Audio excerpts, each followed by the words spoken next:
அன்பானவர்களே, அன்பு வணக்கங்கள். நீங்களும் உங்கள் குடும்ப உறுப்பினர்கள் அனைவரும் நல்ல உடல் நலத்தோடு, நல்ல மனநலத்தோடு, நல்ல வாழ்க்கை வளத்தோடு, நீண்ட ஆயுளோடு, நிறைந்த மெஞ்ஞானம் பெற்று வாழ எல்லாம் வல்ல தெய்வீக பேராற்றலிடம் உங்களுக்காக நாள்தோறும் பிரார்த்தனை செய்து வருகிறேன். வாழ்க்கை எப்படி வாழ்ந்தால் அந்த வாழ்க்கை ஒரு மகிழ்ச்சியான, ஆனந்தமான, இன்பமான, சந்தோஷமான வாழ்க்கையாக அமையும். பல பேர் வாழ்க்கையில் சந்தோஷமோ நிம்மதியோ இல்லாமல் தான் வாழ்ந்து வருகிறார்கள்.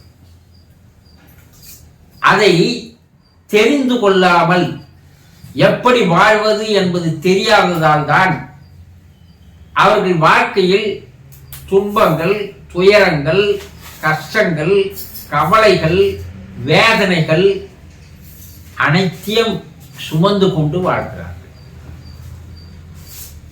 ஆனால் எப்படி வாழ்ந்தால் ஒரு வாழ்க்கை நிறைவாக, பரிபூர்ணமாக, முழுமையாக அமையும் என்பதை உங்களுக்கு தெரிவிப்பதற்காக இந்த சொற்பொழிவுகள் நாள்தோறும் உங்களுக்காக பேசி வருகிறேன். நீங்கள் உண்மையிலேயே ஒரு நல்ல வாழ்க்கையை வாழ வேண்டும் என்று ஆர்வமோ அக்கறையோ ஈடுபாடோ இருந்தால் முதலில் இந்த சேனலை சப்ஸ்கிரைப் செய்து தொடர்ந்து என்னோடு பயணம் செய்து வாருங்கள்.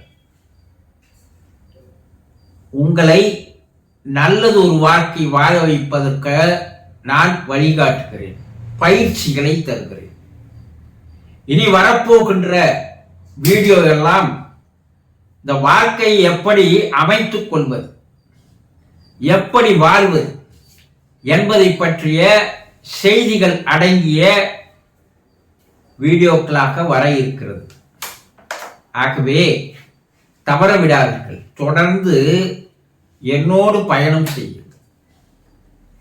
இன்று நாம் என்ன பார்க்க போகிறோம்?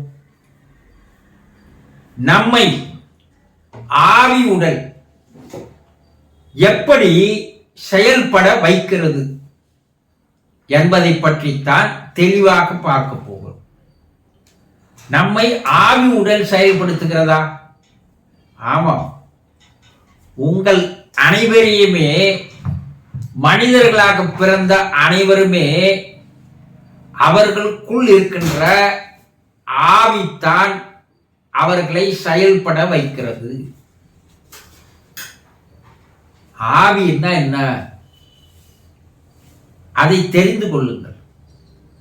ஆத்மா, ஆன்மா, ஆவி, ஜீவன், உயிர் எல்லாம் ஒன்றுதான். இந்த ஆத்மாதான், ஆன்மாதான், இந்த உயிர்தான் உங்களை வாழ வைத்துக் கொண்டிருக்கிறது, உங்களை செயல்பட வைத்துக் கொண்டிருக்கிறது. நீங்கள் அனைவரும் ஒரு உடலோடு வாழ்பவர்கள் அல்ல. முதல்ல இதை தெளிவா தெரிஞ்சுக்கீங்க. இது கண்ணால் பார்க்கின்ற உடல் தூல உடல். இந்த தூல உடலை இயக்குகின்ற உடல் உள்ளே இருக்கிறது, அது மன உடல். இந்த மன உடலை இயக்குகின்ற ஒன்று உள்ளே இருக்கிறது, அது ஆன்ம உடல். உடல், உள்ளம், உயிர், இது மூன்றையும் அடங்கியவன் தான் மனிதன். தூல உடல், மன உடல், ஆன்ம உடல். இந்த தூல உடலை கண்ணால பார்க்க முடியும், ஆனா மன உடலையும் ஆன்ம உடலையும் கண்ணால் பார்க்க முடியாது. உடலை பார்க்கலாம், உள்ளத்தை பார்க்க முடியாது. அந்த உள்ளத்திற்குள் இருக்கின்ற உயிரை பார்க்க முடியாது. உள்ளமும் உயிரும் கண்ணுக்கு தெரியாதவை. ஆனா இந்த உயிர் என்று சொல்லக்கூடிய ஆன்மாவானது, ஆத்மாவானது, ஆவியானது, ஜீவனானது தான் இந்த மன உடலையும் சூழ உடலையும் இயக்க செய்கிறது. உயிர் இல்லைன்னா எதுவுமே இல்லை, இல்லையா? இது எப்படி என்றால், நாம் ஒரு டியூப், ஒரு டயருக்குள்ள ஒரு டியூபுக்குள்ள காற்று, இது மூன்றும் அடங்கியதுதான் ஒரு நாம் காருக்கு பயன்படுத்துகின்ற டயர் என்று சொல்கிறோம், இல்லையா? அதுபோல நாம் ஒயரிங் பண்ணும்போது அந்த ஒயர்ல மேலே இருக்கின்ற ஒரு ஒயர், அதற்குள்ள இருக்கின்ற செப்பு கம்பி, அதற்குள்ளே மின்சாரம் ஓடுகிறது, இல்லையா?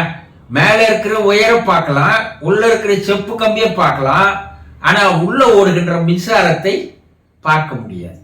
அது போல நாம் நம் உடலைத்தான் பார்க்க முடியும், மனத்தை பார்க்க முடியாது. மனத்திற்கு உள்ளே இருக்கின்ற உயிரை பார்க்க முடியாது. இந்த உயிர் இல்லைன்னா மனமும் செயல்படாது, உடலும் செயல்படாது. ஆனா இந்த ஆன்மாவானது மனத்தை செயல்படுத்துகிறது. ஆனா அந்த மனம் சரியான வழியில் அந்த ஆன்மா செல்ல வேண்டும் என்று விரும்புகிறது. சரியான வாழ்க்கையை வாழணும், தூய்மையான வாழ்க்கையை வாழணும், நல்லதையே எண்ணணும், நல்லதையே பேசணும், நல்லதையே சிந்திக்கணும், ஒரு பரிசுத்தமான வாழ்க்கையை வாழணும் என்பதுதான் ஆன்மாவனுடைய விருப்பம். என்ன, ஆன்மாதான் ஆண்டவன். ஆண்டவன் தெய்வத்திலும், அந்த தெய்வத்திற்கு இருக்கிற குணங்கள் எல்லாமே யாருக்கு இருக்குது? நமக்கு இருக்கிறது. நமக்குள்ளே தெய்வம் அடங்கி இருக்கிறது. அந்த தெய்வம், ஆண்டவன், கடவுள் என்று பல பெயர் அழைப்பதுதான் நமக்குள்ள ஆன்மாவாக, ஆத்மாவாக, ஆவியாக இருந்து வருகிறது. அதனாலதான் நம்மை பரிசுத்த ஆவி என்று சொல்லுவார்கள். தெய்வமே உள்ள அடங்கி இருக்குது. ஆனா அந்த தெய்வத்தை வெளியே வரவிடாமல் தடுப்பது எது என்றால் மனம் ஆகும். இந்த மனம் தறிக்கட்டு ஓடுகின்ற காரணத்தினால் நாம் அந்த எண்ணத்திற்கு தகுந்தவாறு உடலானது செயல்பட ஆரம்பிக்கிறது. இப்ப மனத்திற்கும் ஆன்மாவிற்கும் சம்பந்தம் இருப்பது போல இருக்கும், ஆனால் சம்பந்தம் கிடையாது. ஆனா ஆன்மா இல்லைன்னா மனமும் இயங்காது, உடலும் இயங்காது. ஆன்மா பரிசுத்தமானது. ஆனா மனிதனுடைய மனம் குழந்தையாக இருக்கும்போது மனமும் ஆன்மாவும் ஒன்றோடு ஒன்று கலந்து இருக்கிறது. அதனால்தான் குழந்தையும் தெய்வமும் குணத்தால் ஒன்று என்று சொல்வார்கள். ஆனா 5 வயதுக்கு ஆரம்பிக்கும் போது மனம் வெளிப்பட ஆரம்பிக்கிறது. மனம் வெளிப்பட்ட ஆரம்பிக்கவுடன் ஆன்மாவிற்கும் மனத்திற்கும் ஒரு இடைவெளி ஏற்பட்டு விடுகிறது. இந்த மனம் செயல்பட செயல்பட ஆன்மாவானது நம்முடைய உள்ளத்திற்குள்ளே, மனத்திற்குள்ளே கீழ்நோக்கி அழுத்தப்படுகிறது, மறைக்கப்படுகிறது. இந்த மனம் செயல்பட செயல்பட அந்த மனத்திற்கு ஒரு ஊக்குவிப்பு, உயிர் சக்தியாக ஆன்மா இருக்கிறது. ஆனா அந்த ஆன்மா விருப்பம் போல மனம் செயல்படுமையானால் அவன் தெய்வமாகவே இருப்பான். ஆன்மா விருப்பத்திற்கு எதிராக மனம் செயல்படும் போது அவன் மனிதனாக மாறிவிடுகிறான். அப்போ ஒரு சிலர் மனிதனை விட மோசமாக மிருகமாக மாறிவிடுகிறார்கள். அப்போ மனிதன் தன்னுடைய மனத்தை எப்போது செயல்படாமல் செய்கிறானோ அப்போது ஆன்மா வெளிப்பட ஆரம்பிக்கிறது. அப்ப அவன் தெய்வ நிலைக்கு செல்கிறான். அப்போ மனிதனை மனம் ஆட்டி படைப்பதை நிறுத்தி ஆன்மா ஆட்டி படைப்பதாக மாற்றிக்கொண்டால் அவனே ஆண்டவனாக, கடவுளாக, தெய்வமாக மாறுகிறான். நாம் என்ன நினைக்கிறோம்? ஆசைப்படுறோம். எது ஆசைப்படுகிறது? ஆன்மாவா? கிடையாது, மனம் ஆசைப்படுகிறது. ஆன்மா ஒதுங்கியது போல இருக்கிறதை தவிர ஆன்மா மனம் செயல்படுகின்ற எல்லா காரியத்திற்கும் ஆன்மா ஒத்துழைப்பது இல்லை. மனம்தான் ஆன்மாவை கலங்கப்படுத்துகிறது. மனம்தான் ஆன்மாவை கரைபடி வைக்கிறது. மனம்தான் ஆன்மா வெளிப்படாமல் செய்கிறது. அப்போ ஒரு மனிதன் தெய்வமாக மாறுவதும் மனிதனாக மிருகணமாக மாறுவதும் அவனுடைய மனத்தினுடைய செயலை வைத்துத்தான் இந்த செயல்முறைகள், நடவடிக்கைகள் எல்லாம் இருக்கிறது. அப்போ ஆன்மாவை நாம் கலங்கப்படுத்தாமல், கரைப்படிய செய்யாமல், தூய்மையான நிலையில் அதை வைத்துக் கொண்டால் மனிதன் தெய்வ நிலைக்கு உயர்ந்து விடுகிறான். இதுதான் மனிதனுக்குள்ளே நடைபெறுகின்ற செயல்கள், நடவடிக்கைகள் ஆகும். இதை யார் சரியாக தெரிந்து கொள்கிறார்களோ அவர்கள் தெய்வமாக வாழ்கின்ற வாழ்க்கையிலே, காலத்திலேயே ஒரு அவதாரமாக மாறுகிறார்கள். அப்போ நீங்கள் மனதை எப்படி அதை செயல்படாமல் நிறுத்துவது? மனத்தை செயல்படாமல் நிறுத்தும் போது ஆன்மா செயல்பட ஆரம்பிக்கிறது.